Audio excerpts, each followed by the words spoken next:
Morning students. हमने अपने पुराने वीडियो में टॉपिक पढ़ा था, जिस टॉपिक का नाम था सोर्सेज ऑफ मोटिवेशन। अगर हम सोर्सेज ऑफ मोटिवेशन की बात करते हैं तो ये 5 पॉइंट्स मैंने आपको एक्सप्लेन किए थे। ये जितने भी रेड या डिफरेंट कलर्स में आपको वर्ड्स हाईलाइटेड नजर आ रहे हैं, ये सिंबलाइज करते हैं कि ये वर्ड्स इस पॉइंट के इंपॉर्टेंट वर्ड्स हैं, and we should focus upon these words while reading and writing the content of the topic. ठीक है, ये सारे 5 पॉइंट्स मैंने आपको अपने लास्ट वीडियो में एक्सप्लेन कर दिए थे सारे। आज हम एक नया टॉपिक पढ़ने वाले हैं, जिस टॉपिक का नाम है आपका मोटिवेटिंग अदर्स। इसका मतलब क्या होता है? इसका मतलब ये हुआ कि आप और हम सामने वाले इंसान को कैसे उत्साहवर्धन से भरपूर बना सकते हैं। सबसे पहला पॉइंट उसमें देखिए क्या लिखा हुआ है, a true leader should positively influence people. जो एक सच्चा और एक अच्छा नेता होता है वो हमेशा पॉजिटिवली क्या करता है? इन्फ्लुएंस करता है। पॉजिटिवली का मतलब होता है सकारात्मक तौर पर। इन्फ्लुएंस का मतलब क्या होता है? किसी को प्रेरित करना, मोहित करना या प्रभाव डालना। तो जो एक सच्चा नेता होता है वो सकारात्मक तौर पर अपने से अधीनस्थ कर्मचारी या किसी भी इंसान के ऊपर एक अच्छा प्रभाव डाल सकता है।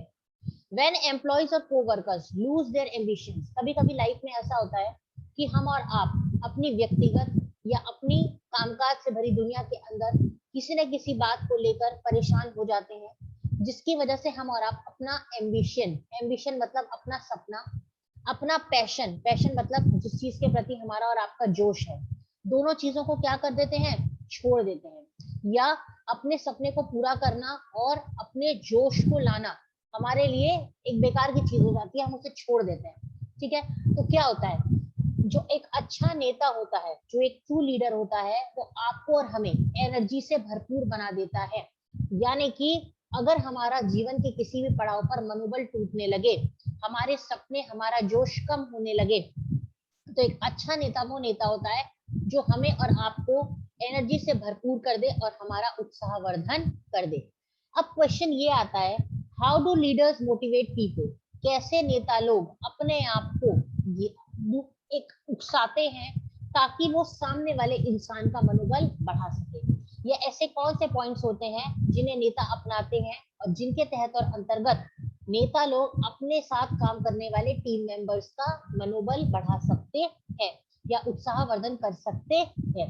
सबसे पहले अगर आप जिंदगी में कभी भी किसी का उत्साहवर्धन करना चाहते हैं, मनोबल बढ़ाना चाहते हैं, तो सबसे पहले ये जानिए कि what people need and want। एक इंसान क्या चाहता है, ठीक है, उसकी चाहत क्या है, उसकी जरूरत क्या है। नीड मतलब उसकी जरूरत क्या है और उसकी इच्छा उस चीज को पाने की क्या है। एग्जाम्पल के तौर पर अगर मान लीजिए if an employee loses motivation, आपके साथ काम करने वाला कर्मचारी या आपका अधीनस्थ कर्मचारी अपना मनोबल टूटता जा रहा है, उसका टूट रहा है। क्यों टूट रहा है? क्योंकि उसका जो हार्डवर्क है, उसकी जो मेहनत है, ठीक है, उसका जो हार्डवर्क है, उसकी जो मेहनत है, उसको रिकॉग्नाइज नहीं हो रहा है। यानी कि वो बहुत मेहनत कर रहा है लेकिन उसके हार्डवर्क को, उसकी मेहनत को मालिक नजरअंदाज कर रहे हैं या मालिक देख ही नहीं रहे हैं। तो एक अच्छा लीडर वो होता है जो उस इंसान से बात करे और जितना भी रिकॉग्निशन, जितना भी पहचान वो चाहता है, ठीक है, जो भी वो डिजर्व करता है, वो अपने मालिक से कहकर उससे दिलवाए। यानी कि उससे भी बात करे और मालिक से भी बात करे ताकि उस इंसान का मनोबल जो टूट रहा है वो टूटे ना। Sometimes people lose their motivation, कभी कभी लोग अपना उत्साहवर्धन इसलिए भी छोड़ देते हैं because people are facing difficulties. क्योंकि लोगों को क्या हो रहा होता है? डिफिकल्टी फेस हो रही होती है। किस चीज में डिफिकल्टी फेस हो रही होती है? जो भी काम वो कर रहे होते हैं, या तो फिर वो टायर्ड हो चुके हैं, tired of doing the same repetitive task. एक ही काम को कर करके वो लोग बोर हो चुके हैं, जो काम वो हमेशा से करते आ रहे हैं। तो उस काम के प्रति उनका मनोबल टूटने लगता है, वो लोग डिसअपॉइंट होने लगते हैं और काम के अंदर अच्छी तरीके से अपना आउटपुट नहीं देते। ऐसा नहीं कि वो लोग ईमानदार नहीं है या ऑनेस्ट नहीं है या बेकार काम करते हैं, उनका काम करने में उनको बोरियत महसूस होने लगी है, क्योंकि उनको ये लगता है कि हमारा कोई करियर का एडवांसमेंट नहीं हो रहा, हमारा कुछ नहीं हो रहा। ठीक है, एक अच्छा नेता वो नेता होता है जो अपने टीम मेंबर्स की बात को सुनता है, अटेंटिवली, ध्यान से सुनता है और उनको एम्पावर करता है। एम्पावर मतलब उनको ताकत देता है, उनको समझाता है कि आप अपने काम को में और इन्वॉल्व हो। आप अपने काम को जैसे करते हो उस काम को वैसे ना कर कर, काम तो करना ही है, उस काम को करने का कोई और तरीका निकालो जिससे आपको मजा आए और आपका मन उस काम के अंदर लगे। एक अच्छा नेता वो भी होता है, या आप पॉजिटिव अच्छा एनवायरनमेंट अपने कर्मचारी के लिए अगर बनाते हैं तो भी आप अपने कर्मचारी का मनोबल बढ़ा सकते हैं। आपको पॉजिटिव रिवॉर्ड, सकारात्मक रिवॉर्ड, रिवॉर्ड का मतलब होता है अगर उसने कोई भी अच्छा काम किया है तो आपको उसे पुरस्कृत भी करना चाहिए, और उनको बेंचमार्क्स को तोड़ना चाहिए। बेंचमार्क्स का मतलब होता है जो पुराने पैरामीटर्स हैं, जो पुराने लोग काम कर गए हैं, उनके रिकॉर्ड को भी उसको तोड़ने की कोशिश करनी चाहिए। अगर नेता चाहे, या आप अपने, आप बॉस हैं, आप एम्प्लॉयर हैं, या आपके नीचे लोग काम करते हैं, तो अपने साथ वाले लोगों का, अपने टीम मेंबर्स का मनोबल बढ़ाने के लिए आप उन्हें रिवॉर्ड भी दे सकते हैं। रिवॉर्ड का मतलब क्या होता है, मैंने अभी भी आपको बताया, पुरस्कृत कर सकते हैं। अब यहाँ पुरस्कृत से मतलब किसी पैसे के फॉर्म में नहीं है। पुरस्कृत से मतलब ये है कि आप उन्हें कभी लंच करा सकते हैं, या शाम को चाय के साथ कुछ स्नैक्स वगैरह उन लोगों के लिए मंगा सकते हैं। इससे उनको ये लगेगा कि हाँ, आप उनके साथ मिलजुल कर रहते हो, और उनको कहीं ना कहीं एप्रिसिएशन या एक अच्छा भाव उस चीज से मिलेगा। अच्छे लीडर वो भी होते हैं जो अपने टीम के अंदर बहुत सारा पैशन भरे, बहुत सारा एंथुजियाज्म भरे, और उनको इंस्पायर करें। हिंदी में कहे तो पैशन का मतलब होता है, अच्छे लीडर वो होते हैं जो अपने से अधीनस्थ कर्मचारी या टीम मेंबर के अंदर जोश भरे, उनका उत्साह वर्धन करे, और उनका इंस्पिरेशन यानी कि उनको प्रेरणा का स्रोत भी बने, और उनको मोटिवेट करे। उन लोगों के साथ टाइम इन्वेस्ट करें। ऐसा नहीं कि आप अपने टीम मेंबर्स के साथ टाइम ही नहीं देना चाहते, आपके पास टाइम ही नहीं होता उनसे बात करने का, तो वो लोग कैसे आपको जानेंगे। तो अगर आप लोगों का उत्साहवर्धन करना चाहते हैं तो लोगों को टाइम लगाएं, उनके साथ टाइम इन्वेस्ट करें, उनकी स्ट्रेंथ को जानें, उनकी ताकत क्या है, उनकी जरूरत क्या है, और उनकी प्रायोरिटीज यानी कि उनकी प्राथमिकताएं क्या है, और उसी के अनुसार आपको उनको काम नियुक्त करना चाहिए। आपको ये उनको फील कराना चाहिए कि आप मेरे लिए वैल्यूबल हो, आप मेरे लिए बहुमूल्य हो, आप मेरे लिए कोई ना कोई अहमियत रखते हो। ठीक है, अगर आप किसी इंसान को ये महसूस करा दोगे कि आप मेरे लिए वैल्यूबल हो, तो वो खुद पे खुद मोटिवेट हो जाता है अच्छा काम करने के लिए। लेकिन अगर आप किसी इंसान को इस बात को यकीन दिला दोगे कि आप मेरे लिए इंपॉर्टेंट नहीं हो, या ठीक है तुम हो तो भी काम हो रहा है, तुम नहीं होगे तो भी हमें तुम्हारी कोई जरूरत नहीं है, तो उसका मनोबल टूट जाता है और वो काम करना पसंद नहीं करता। तो आपको अपने कर्मचारियों को ये महसूस करा देना चाहिए कि आप मेरे लिए बहुमूल्य हो। Continuously reinforce how their efforts are making difference. उनको ये बात समय समय पर बताते रहो कि कैसे उनका योगदान हमारे कंपनी के गोल को अचीव करने में, चैलेंज को अचीव करने में, या चैलेंज को फेस करने में योगदान उनका हमें मिलता रहा है। नेक्स्ट, अगर वो कोई भी अच्छा काम करते हैं तो उनको अप्रिशिएट भी करो। अप्रिशिएट करने मतलब नहीं भैया आपने बहुत अच्छा काम किया, उनको एक तरीके से कहो भी। एम्पैथेटिक लिसनिंग करो, उनकी परेशानियों को अच्छी तरीके से सुनो। अगर आप उनकी परेशानियों को सुनोगे, एम्पैथी तो सभी लोग जानते हैं, एम्पैथी का मतलब क्या होता है, putting oneself in other shoes. ठीक है, तो आपको एम्पैथी, अगर आप से उनकी बातों को सुनते हो तो कहीं ना कहीं आप उनके मन में अपने लिए विश्वास पैदा कर लेते हो। अब आपको ये कोशिश करनी चाहिए कि आप उन लोगों में इतना घुल मिल जाएं, उन लोगों के साथ इतना इंटरमिंगल हो जाएं, उनकी अंदर, उनके मन में अपनी इतनी छवि बना ले कि आप उनके लिए रोल मॉडल का काम करें। रोल मॉडल का मतलब क्या है, वो आपको अपना प्रेरणा का स्रोत या अपना एक इंस्पायर करने वाला व्यक्ति मानने लगे। तो ये कुछ पॉइंट्स थे जिनका इस्तेमाल कर आप सामने वाले इंसान का, बोले तो अपने कर्मचारियों का मनोबल बढ़ा सकते हैं। अब हम नेक्स्ट टॉपिक पढ़ेंगे, जिस टॉपिक का नाम है टेक्निक्स टू मोटिवेट एम्प्लॉय। ऐसी कौन सी तकनीक हो सकती है जिससे कि हम अपने कर्मचारी का मनोबल बढ़ा सकते हैं। रिसर्च ये कहती है कि अगर आप एक अच्छा रेस्पॉन्सिव वर्कफोर्स का मतलब क्या होता है, वर्कफोर्स का मतलब होता है आपके एम्प्लॉयज, और रेस्पॉन्सिव का मतलब होता है हमेशा रिप्लाई करने वाले, अटेंटिव रहने वाले कर्मचारी। अगर आप चाहते हैं और आप ये चाहते हैं कि वो लोग प्रोडक्टिव रहें, मतलब अच्छा काम करें, ठीक है, उन लोगों के मुकाबले जो लोग अनमोटिवेटेड हैं या जो भी उत्साह से भरपूर नहीं है, तो आपको ये निम्नलिखित कार्य करने चाहिए। That means you should follow up the following points, जो इतने सारे ये पॉइंट्स दे रखे हैं। इससे फायदा ये होगा कि काम और अच्छी तरीके से हो पाएगा, और एम्प्लॉइज जो हैं आपके और कंपनी के साथ ज्यादा क्या हो पाएंगे, they will feel engaged. Engage का मतलब क्या है, उनको ये लगेगा कि हाँ आप उनके साथ और वो आपके साथ जुड़े हुए हैं। तो सबसे पहला पॉइंट क्या कहता है, 1-to-1 कॉरेस्पॉन्डेंस। आपको अपने कर्मचारियों के साथ 1-to-1 कॉरेस्पॉन्डेंस करना चाहिए। अब क्वेश्चन ये आता है कि what do we mean by 1-to-1 correspondence. 1-to-1 correspondence का मतलब क्या होता है हिंदी में बताऊं तो 1-to-1 कॉरेस्पॉन्डेंस का मतलब होता है एक एक कर कर या एक एक के साथ 1-to-1 फेस टू फेस या कैसे भी एक एक के रेशियो में 1:1 के रेशियो में आपको कॉरेस्पॉन्डेंस का मतलब क्या होता है, कम्युनिकेशन, एक तरीके से रेस्पॉन्स देना और मतलब सेंडर और रिसीवर बन के रहना। और कॉरेस्पॉन्डेंस मतलब होता है किसी से आप विचारों का आदान प्रदान करना चाहिए, यानी कि आपको चीजों को 1-to-1 बेसिस पर करना चाहिए। अब क्वेश्चन आता है कि आप ये काम कैसे कर सकते हो, आप 1-to-1 बेसिस पर कैसे चीजों को लाइन अप या शेड्यूल अप कर सकते हो।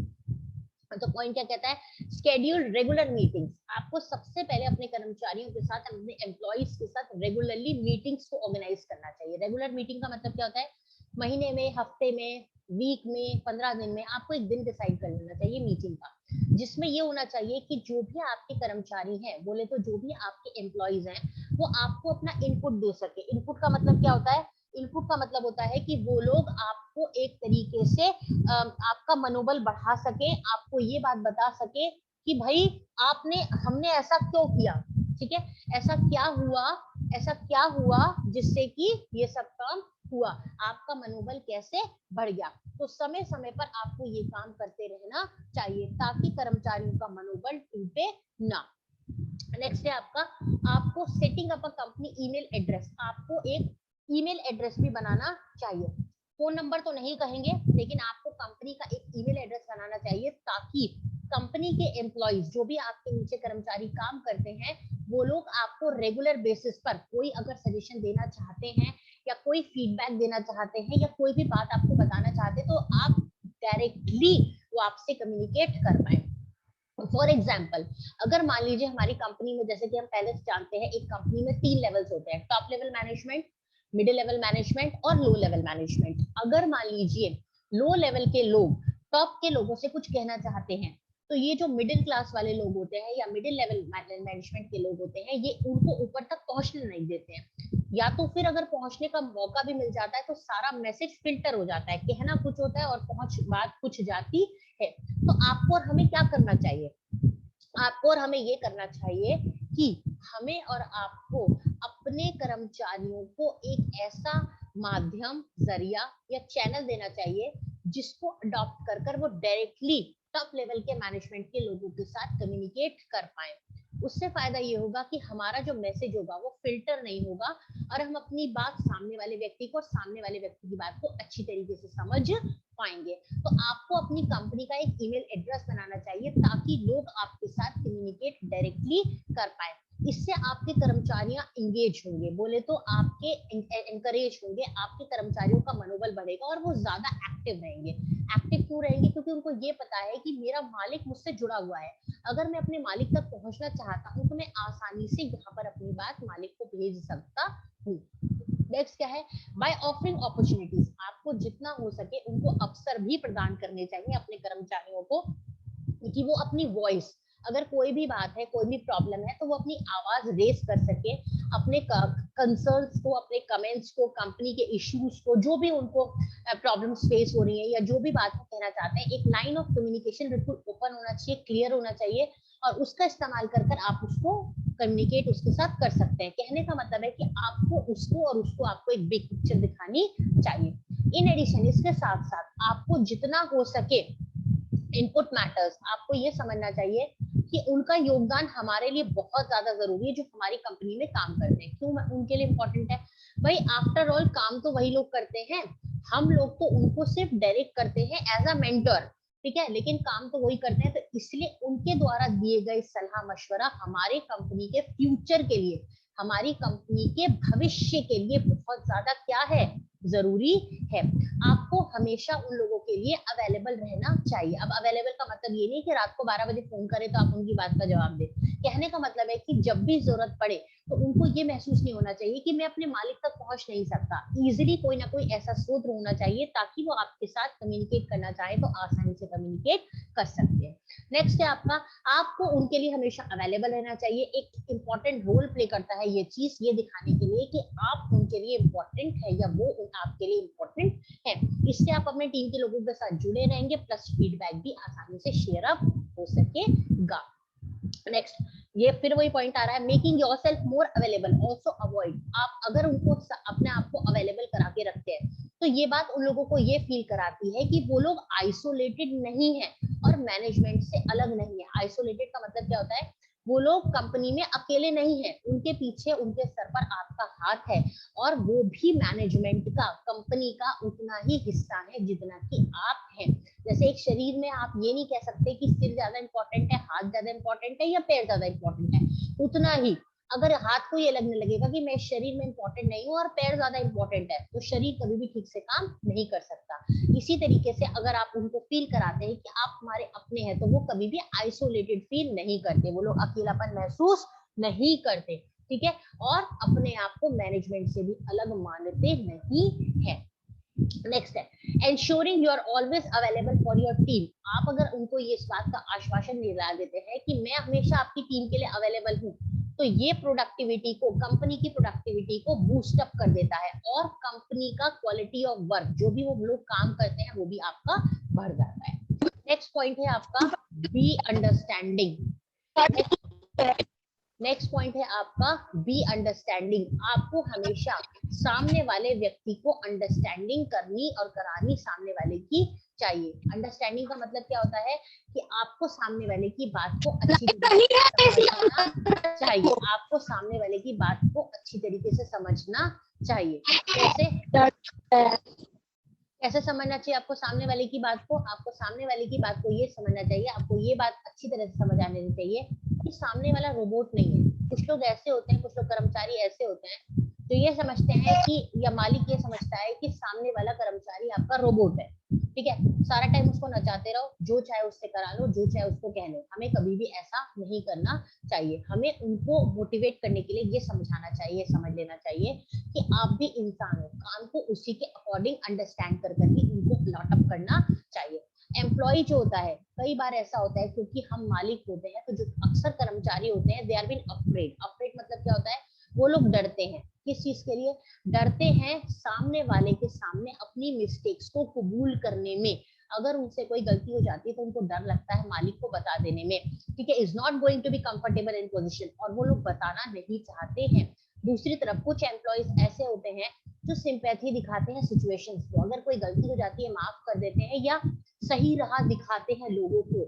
इससे ये होता है कि वो लोग बहुत ज्यादा खुश हो जाते हैं, knowing that someone is there to support her। उनको इस बात का यकीन हो जाता है कि हाँ मेरे को कोई सपोर्ट करने वाला है। तो आपको कभी भी ऐसा नहीं करना चाहिए कि उनको आप गैर महसूस कराएं। When employees feel truly valued, जब कर्मचारियों को ये चीज महसूस होने लगती है कि हाँ हम वैल्यूबल हैं, ठीक है, and understood by company they work for and they more likely to be happy and productive worker, वो और अच्छी तरीके से अपना काम करना शुरू कर देते हैं। मैनेजमेंट को उनके सामने एक अच्छा या उनके साथ एक अच्छा रिलेशनशिप बनाना चाहिए। मैनेजमेंट को क्या चाहिए? मैनेजमेंट को सबके साथ एक अच्छा रिलेशनशिप बनाना चाहिए। मैनेजमेंट को उन लोगों के साथ एक कोऑपरेटिव एनवायरनमेंट, कोऑपरेटिव एनवायरनमेंट का मतलब क्या होता है, एक अच्छा सहयोग वाला माहौल उनके साथ बनाना चाहिए। आपको जब जब हो सके टीम लंच ऑर्गेनाइज कराइए, अपने टीम के मेंबर्स को बुलाइए, उनके साथ बैठिए, बातें करिए, इंटरमिंगल करिए, बातें करिए, टॉक करिए और उनके साथ खाना भी खाइए। मैनेजर्स को अपने कर्मचारियों से ये पूछना चाहिए कि उनका ड्रीम क्या है, उनका सपना क्या है, वो किस चीज से डरते हैं। इस चीज से फायदा क्या होगा? इस चीज से फायदा ये होगा कि उनको काम की नियुक्ति देते समय या उनके बारे में और जानने का मौका आपको मिलेगा और शायद आप उनको और एक्सप्लोर कर पाएंगे।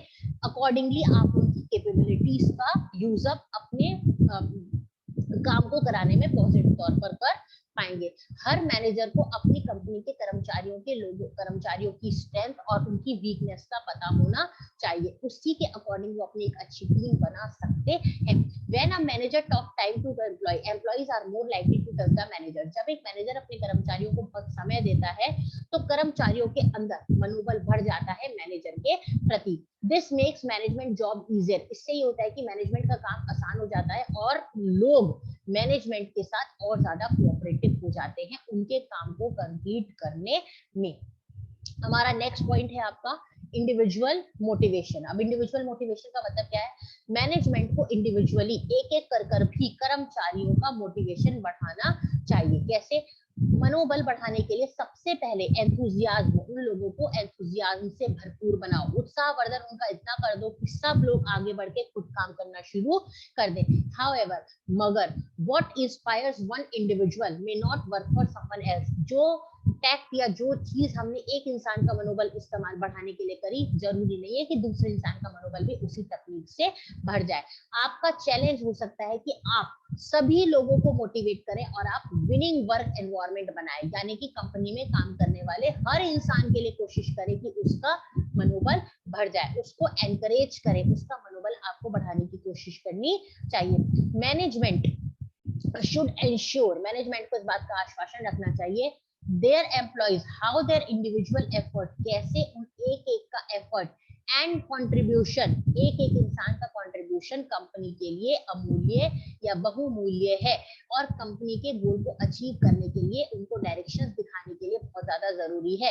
एम्प्लॉइज अगर हम ऐसा करते हैं तो दे फील प्राइड, प्राइड मतलब उनको गर्वान्वित महसूस कराइए या उनको गर्वान्वित महसूस होता है कि कैसे उनके एफर्ट्स जो हैं, उनकी मेहनत कंपनी ऑर्गेनाइजेशन को छोटे से बड़ा बना रही है।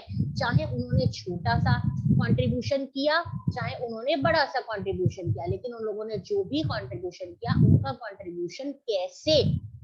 कंट्रीब्यूशन कैसे कंपनी को अच्छा बनाने में मदद कर रहा है।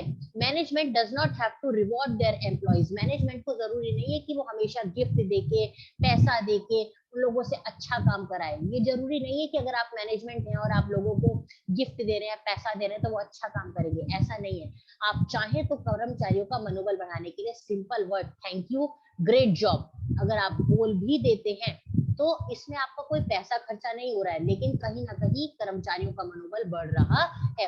These meaningful word, ये अमूल्य बहुमूल्य आपके कथन मुंह से निकले हुए शब्द अगर आप उनका आभार प्रकट करने के लिए इस्तेमाल कर देते हैं, अगर आप उनका मनोबल बढ़ाने के लिए कर देते हैं, तो आपकी लॉयल्टी, उनकी लॉयल्टी का मतलब क्या होता है? लॉयल्टी का मतलब होता है विश्वसनीयता, उनकी विश्वसनीयता, आपकी विश्वसनीयता एक दूसरे के ऊपर और ज्यादा बढ़ जाती है और वो लोग और ज्यादा एनकरेज हो जाते हैं। किस चीज के लिए?